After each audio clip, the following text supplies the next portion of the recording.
La pieza de Kea, la idea nació de que queríamos hacer una pieza de mujeres y yo vivo enfrente de Tabakalera de Donosti, y pues un día hablando con Iker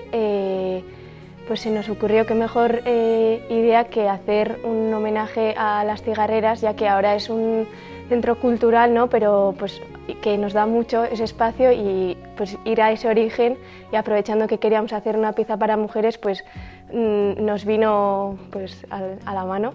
Y desde ahí nació, empezamos a investigar un poco sobre las cigarreras, y después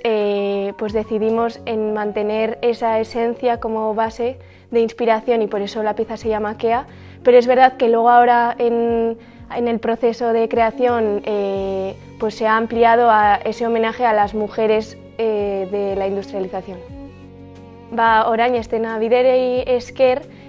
aukera izan dugu sorkuntzan jarraitzea eta piezari jarraipen bat ematea, eta orduan aukera izan dugu zigarrerekin, beraiekin bertan ezagutzea eta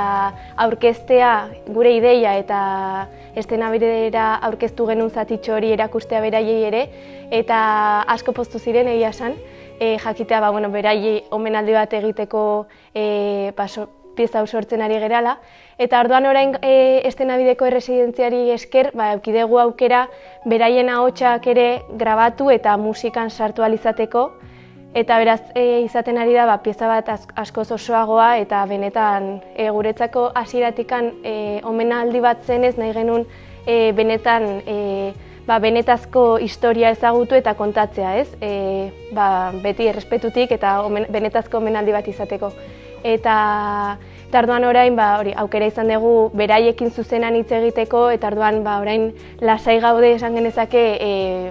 benetazko historia bate kontatzen degula, eta beraiek oso, azkenan parte hartzea ere beraiek ematen dio Kea ikuskizunari bere garrantzia.